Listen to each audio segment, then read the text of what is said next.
Big boss వల్ల మీకు ఏమైనా ఫైనాన్షియల్ గా హెల్ప్ఫుల్ అయిందండి, డెఫినెట్ గా అయింది. ఓకే, డెఫినెట్ గా ఇద్దరు ఉండటం వల్ల ఇంకా డబల్ గా వర్కౌట్ అయింది. ఫైనాన్షియల్ గా అయితే నిజంగా 100% అది బిగ్ బాస్ ఆదుకుందని చెప్పాలి ఆ టైంలో. డెఫినెట్ గా చాలా హెల్ప్ఫుల్ గా ఉండింది.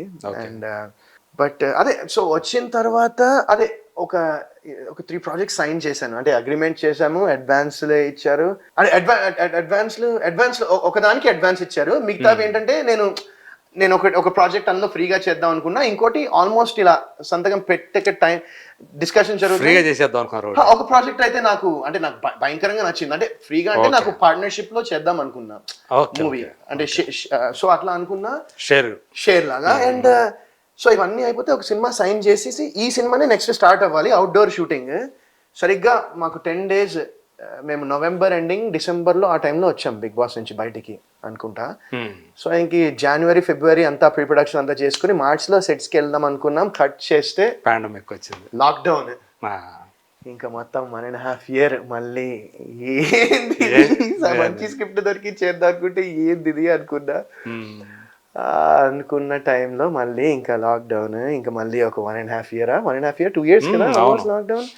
సో మధ్యలో ట్రావెల్ కూడా 2001 2 years ఆల్మోస్ట్ పోయింది. సో మధ్యలో ఏంటంటే ట్రావెల్ కూడా చేయకూడదు అన్నారు కదా, ఇక్కడ కదలడానికి కూడా. మనం 2021 ఎండింగ్ వచ్చేటప్పటికి మనకి సినిమాలు మొదలయ్యాయి. మనకు తెలుసు అఖండ తోటి 2021. సో అఖండ తోటి మళ్ళీ మనం మొదలైంది. కరెక్ట్. నేను ఆ టైంలో ఇగోండి ఇక్కడ లాక్డౌన్ అయింది. లాక్డౌన్ టైంలోనే మళ్ళీ నేను ఇక్కడ ఒక 6 months 8 months సంథింగ్ ఉన్నా. ఆ తర్వాత ఫ్లైట్స్ అలౌ చేశారు. అండ్ ఆ ఫ్లైట్స్ పీరియడ్ అలౌ చేశారు ఫ్లయింగ్. ఆ టైంలో మళ్ళీ యుఎస్ వెళ్ళాము. యుఎస్ వెళ్ళి మళ్ళీ అక్కడ ఉండి ఇంకా మళ్ళీ లాక్డౌన్ అంతా తీసిన తర్వాత మళ్ళీ నాకు మళ్ళీ కాల్ స్టార్ట్ అయ్యాయి, కొంతమంది ఇలా చేద్దాం అనుకున్నాను. ఆ టైంలో మళ్ళీ ఇక్కడికి వచ్చి ఒక సినిమా చేశాను, ఇందువదన అని. అది పోస్టర్ కానీ అన్నీ బాగుంటాయి, బట్ అది కూడా కొంచెం బోల్డ్ టైప్ లో అనేది పోస్టర్స్ ఉంటాయి. బట్ ఏంటంటే కాంటెంట్ అంతా బోల్డ్ గా ఏమి ఉండదు, అంటే మరి అలా ఏమి ఉండదు కాంటెంట్. ఐ డోంట్ నో మీరు చూసారో లేదో నాకు తెలియదు, చూడలేదు. సో ఆ సినిమా ఏంటంటే ఫాలో అయ్యాను, ఆ పబ్లిసిటీ అంతా నేను ఫాలో అది ఫస్ట్ ఆఫ్ ఆల్ నాకు ఆ రోజు రిలీజ్ చేద్దని చెప్పా. అది కూడా Jan 1st రిలీజ్ చేశారు అనుకుంటా, 31st రిలీజ్ చేశారు. ప్రమోషన్ అయితే ఏమి లేకుండా ఇంకా వద్దులేండి దాని గురించి. నాకు అసలు I don't want talk about that film. And so అది అయిపోయిన తర్వాత మళ్ళీ నేను లాస్ట్ ఒక చేదు అనుభవం మిగిల్చిందా ఏంటది? డెఫినెట్ గా అండి, 100%. సో అది పక్కన పెట్టేస్తే ఇంకా మీరు ఇష్టపడ్డారు, అది బాగా ఆడుతుందని అనుకున్నారు కదా, నమ్మారు? అంటే నేను సినిమా చూసిన తర్వాత ఇప్పుడు పలానా ఒక బడ్జెట్ అనుకుని ఒక బడ్జెట్లో చేస్తాం కదండి. నేను ఆ బడ్జెట్ నేను కూడా చూపించడం జరిగింది కొంతమందికి. బట్ ఏంటంటే నాకు అంటే ఒక చూసిన వాళ్ళు కానీ డిస్ట్రిబ్యూటర్లు కానీ ఐడియా ఉంటుంది కదండి, ఎంత ఇప్పుడు మీరు కూడా చూస్తే సినిమా ఎంతలో తీసారనేది అనుభవం ఉంటుంది కదా. సో అలా నేను చూపించిన తర్వాత ఏంటంటే అయిన దానికన్నా కొంచెం ఎక్కువ చెప్పేస్తామని ఇలాంటివన్నీ కొన్ని మిస్కమ్యూనికేషన్స్ అయ్యి ఇలాంటివి చాలా జరిగాయండి. నేను చెప్పాను కదా, ఐ డోంట్ ఈవెన్ అసలు అది నేను ఫాస్ట్ కొన్ని థింగ్స్ అలా వదిలేయాలంటారు కదా, అది something I don't even want to talk about actually. And so అది ఆ సినిమా తర్వాత మళ్ళీ నేను మైకేల్ చేశాను. మైకేల్లో ఫస్ట్ టైం నేను ఒక నెగటివ్ క్యారెక్టర్ చేశాను, ఆపోజిట్ గా చేశాను. And that was something different. నాకు చాలా హ్యాపీనెస్ ఇచ్చింది. రిగార్డ్లెస్ ఆ సినిమా రిజల్ట్ పక్కన పెట్టేస్తే సినిమాది ఒక ఆర్టిస్ట్ గా మాత్రం నాకు చాలా సాటిస్ఫాక్షన్ ఇచ్చింది. అండ్ నాకు సందీప్ ఫోన్ చేసి నాకు చెప్పినప్పుడు కూడా, బాబాయ్ ఇలాంటి క్యారెక్టర్ అయితే నువ్వు ఎప్పుడూ చేయలేదు, నీకు చాలా కొత్తగా ఉంటుంది, సో నువ్వు ఆలోచించు, నీకు నేరేషన్ ఇస్తాడు డైరెక్టర్, నువ్వు విను, నువ్వు ఇప్పుడు చేయట్లే కూడా కదా, నువ్వు చేయట్లేదు, సో యూనో ఇది ఒక మంచి ఆపర్చునిటీ, ఇది బాగుంటుంది నీకు, ఐ నో నువ్వు కూడా ఇలాంటిది ఎక్సైటింగ్ గా ఉండడానికి కోసం వెయిట్ చేస్తున్నావు. నాకు సందీప్ ఎప్పటి నుంచో తెలుసు కదండి. మేము ఫస్ట్ అంటే నాకు సందీప్ యాక్టర్ కాకముందు నుంచి నాకు తెలుసు బేసిక్ గా సందీప్. అండ్ తర్వాత మేము డీ ఫర్ దోపిడీ అని ఒక సినిమా కలిసి చేశాను. సో డెఫినెట్ గా సందీప్ కూడా ఏంటంటే ఇంత మునుపు సందీప్ నాకు ఫస్టే చెప్పాడు, బాబాయ్ నన్ను సినిమాలు చేస్తున్నాను, నన్ను ఇంత మునుపు వేరే సినిమాలు కూడా ఇలా వరుణ్కి చెప్పండి బాగుంటుందేమో ఈ క్యారెక్టర్ అంటే, ఇలాంటివి చేయడు వరుణ్, ఇలాంటివి చేయడు అని చెప్పాను నేను. సో నాకు ఇది కొత్తగా అనిపిస్తుంది నీకు as an artist I think it will be something different for you అన్నాడు. నేను వినంగానే నాకు కొత్తగా అనిపించింది, అరే ఇలాంటిది ఎప్పుడు చేయలేదు కదా మనం. ఒక యాక్టర్, ఒక ఆర్టిస్ట్ అంటే యూనో డిఫరెంట్ రేంజెస్లో పర్ఫార్మెన్స్ చేయాలని నేను అనుకుంటాను. సో ఆ సినిమా తర్వాత నాకు యూనో ఐ గాట్ చాలా కాల్స్ వచ్చాయి ఆ సినిమా తర్వాత. అది మీకు ఉపయోగపడింది అని అనుకుంటా కదా డెఫినెట్గా నాకు అది నేను నిజంగా సందీప్కి చాలా you know I'm thankful to him because ఆ సినిమా ద్వారా నాకు you know I got quite a few, ఇప్పటికీ కొన్ని కాల్స్ వస్తున్నాయి అండ్ తమిళ నుంచి కూడా కొన్ని కాల్స్ వచ్చాయి. And so that was something you know that was regardless of the result నాకు మాత్రం ఐ ఫెల్ట్ వెరీ యూనో ఒక యాక్టర్గా నాకు ఒక ఏమంటారు ఒక సాటిస్ఫాక్షన్, ఒక తృప్తి ఇచ్చింది నాకు ఒక నటుడిగా, అది మా సినిమా మాత్రం.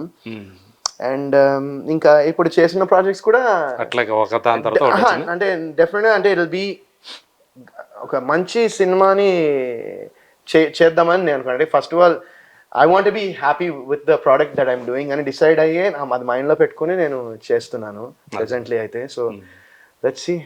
ఇప్పుడైతే మళ్ళీ వెనక్కి తిరిగి చూడాల్సిన, మళ్ళీ వెళ్ళాలి, ఇంకేదైనా చేయాలన్నది ఆ ఆలోచన అయితే లేదు కదా ఇప్పుడు అసలు? ఇప్పుడైతే లేదండి, ఇంకా ఇక్కడే ఇంకా సినిమాలే మనకు తెలిసింది ఇదే. ఇప్పుడు ఎక్కడ తప్పుడు అడుగులు వేసాము ఏంటి అనేది ఇప్పుడు ఒక క్లారిటీ అయితే వచ్చిందా మీకు? ఎక్కడ తప్పుడు అడుగులు వేసామనే క్లారిటీ కన్నా